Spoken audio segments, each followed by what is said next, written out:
अस्सलाम वालेकुम। एक नए व्लॉग के साथ हाज़िर हूँ। आज के व्लॉग में जो मैं ज़िक्र करने को सोच रहा हूँ वो चचा जॉन के आखिरी इश्क के बारे में बात की जाए। आप में से अक्सर लोग ये सवाल करते थे, कर रहे हैं।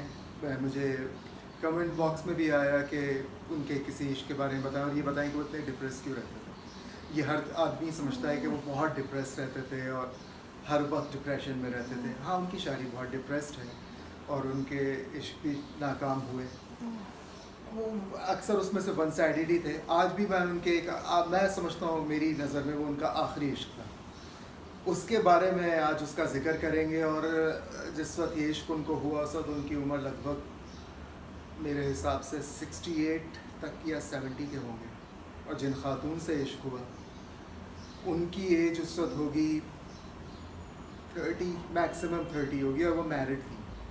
आज उस इश्क के बारे में मैं आपको दास्तान सुनाता हूँ कि वो कैसे हुआ और कैसे चला, अंजाम क्या हुआ उसका, कौन किसको यूज़ कर रहा था और किस लिए कर रहा था, इस बारे में आज बात करते हैं। बात कर रहे थे जॉन एलिया के इश्क के बारे में।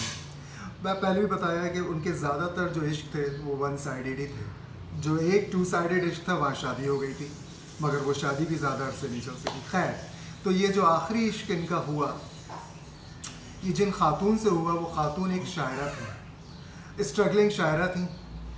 और उन्होंने सोचा ये कि शायद जॉन एलिया के कंधे पे बंदूक रख के अगर मैं आगे बढ़ूं तो काफ़ी आगे जा सकती हूँ।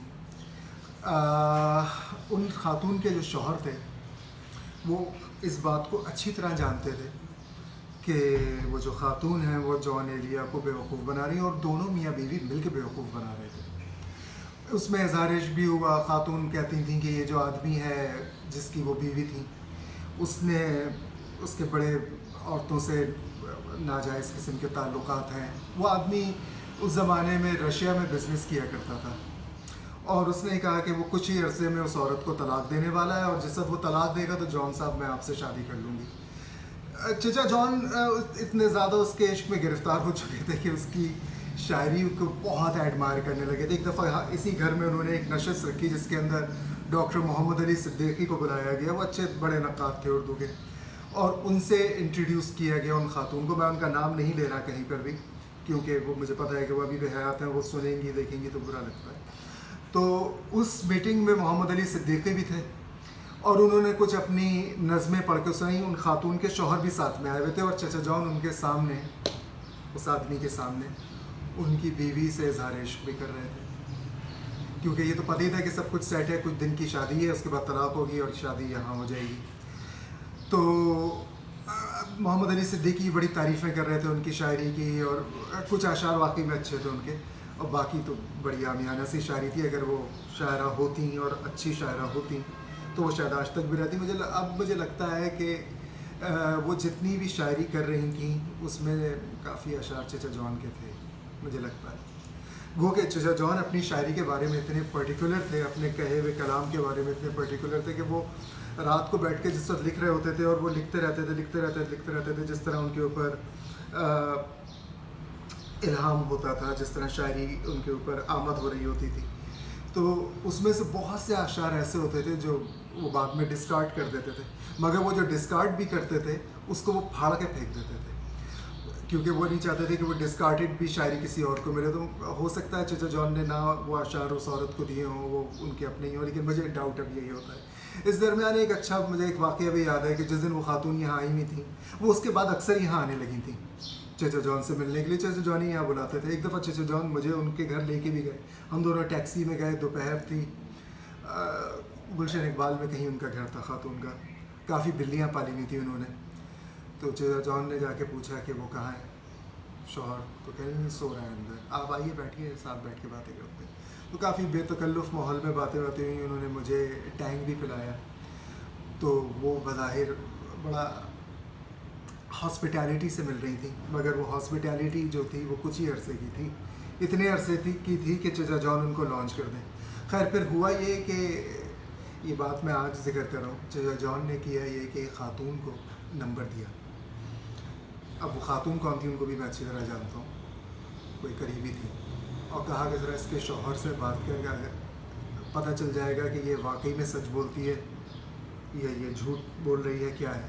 खैर انہوں نے فون کیا، ان خاتون نے اس کے شوہر سے کچھ دیر بات کی. اتنے میں وہ خاتون جو سو رہی تھیں، یہ فون رات کو ہوا تھا، وہ خاتون جو سو رہی تھیں وہ جاگ کر آ گئیں اور انہوں نے اس عورت کو خوب ڈانٹا کہ کیوں میرے شوہر کے پیچھے پڑی ہوئی ہو، اور یہ ڈرامے بازی بند کرو، کیوں میرا گھر برباد کرنا چاہتی ہو. تو یہاں سے یہ عشق کا بھانڈا یہاں سے پھوٹا کہ وہ چچا جان کو یوز کر رہی تھیں وہ خاتون. اس درمیان کی ان کی شاعری مجھے ان کے عشق میں جو ہوئی وہ مجھے یاد نہیں، لیکن چچا جان کا ایک شعر اس کے اوپر بالکل سیٹ آتا ہے. وہ ان کا ایک شعر ہے کہ عشق سمجھے تھے ہم اس کو شاید، تھا ایک نارسائی کا رشتہ، میرے اور اس کے درمیان نکلا عمر بھر کی جدائی کا رشتہ. تو وہ عشق بھی ختم ہوا. اچھا اس درمیان جب یہ عشق چل رہا تھا ان کا، تو وہ بالکل ٹین ایجر لڑکوں کی طرح بیہیو کرتے تھے. مطلب اس زمانے میں ہم لوگ بھی ٹین ایجر ہی تھے، تو جو ہمارے جس طرح عشق کے زمانے کے جو ڈپریشنز ہوتے تھے تو ان کے اوپر بھی اسی قسم کا ڈپریشن طاری تھا. تو ایک دفعہ کوئی تقریب تھی گھر میں، میرے ننیال کے گھر میں، اور کافی سارے لوگ اکٹھا تھے. تو جان ایلیا جو تھے وہ اداس بیٹھے اس طریقے سے، بہت دیر تک اس طرح بیٹھے رہے. تو پھر بات یہ ہوئی کہ ہم کزنس نے آپس میں گئے، ان کے ساتھ معاملہ کیا جتنے اداس کیے ہوئے. عام طور پہ تو جب اتنے لوگ ہوتے ہیں تو بڑے چہک رہے ہوتے ہیں، بڑی باتیں کر رہے ہوتے ہیں، بڑے چٹکلے چھوڑ رہے ہوتے ہیں. تو میری کزن نے کہا کہ یہ بھی تو اسی کشتی کے سوار ہیں جس کے تم لوگ عشق ناکام ہو گیا ان کا. تو خیر مجھے لگتا ہے کہ وہ ان کی زندگی کا آخری عشق تھا، کیونکہ اس کے بعد جو وہ بالکل سیریس تھے، وہ اس پہ سیریس تھے کہ وہ قبائلی علاقے کی کسی لڑکی سے شادی کریں گے اور اس کو بھلے خریدنا پڑے، کیونکہ قبائلی علاقوں میں آئی ڈونٹ نو آج کل یہ ریت ہے یا نہیں ہے کہ لوگ اپنی بیٹیاں شادی کے لیے بیچتے ہیں. تو ان کا خیال تھا کہ اس بہانے ایک اچھی خوبصورت لڑکی سے شادی ہو جائے. حسن پرست بہت تھے، مگر وہ جو خاتون تھیں جن کا ذکر چل رہا ہے، مذکورہ خاتون، وہ بالکل بھی خوبصورت نہیں تھیں. آپ بس یہ کہہ لیں کہ ینگ تھیں اور ان کو اٹریکٹ کرنے کے لیے رومانٹک باتیں کرتی تھیں، اور وہ اس رومانٹک باتوں میں اس جھانسے میں آ گئے تھے. مگر شکر یہ کہ کافی جلدی سمجھ گئے. بعد میں وہ اس عورت کو بلاک کر دیا تھا انہوں نے. بلاک اس زمانے میں موبائل تھا نہیں، مطلب بلاک ان دا سینس کہ اس سے ملنا بلاک کر دیا تھا انہوں نے. اچھا اس کے علاوہ مجھ سے ایک سوال کیا ہے کمنٹ میں کہ وہ کس رسالے میں لکھتے تھے. تو میں پہلے ہی بتا چکا ہوں کہ وہ سسپنس ڈائجسٹ میں لکھا کرتے تھے، اور اس کے لیے معراج رسول ان کو سسپنس ڈائجسٹ منتھلی نکلتا تھا، مہینے میں ایک نکلتا تھا. تو وہ انشائیے اس کے لیے لکھتے تھے. تو وہ انشائیے کہ معراج رسول ان کو اس زمانے میں 5,000 روپے دیا کرتے تھے. 5,000 روپے بہت بڑی رقم ہوتی تھی اس زمانے میں. آج کے زمانے کی رقم، مطلب آپ سمجھ لیں کہ اس زمانے گولڈ جو تھا اس زمانے میں 4,500 روپے تولا تھا. تو آپ سوچ لیں کہ وہ، اور آج گولڈ کہاں پر ہے، آلموسٹ 1,30,000 روپے.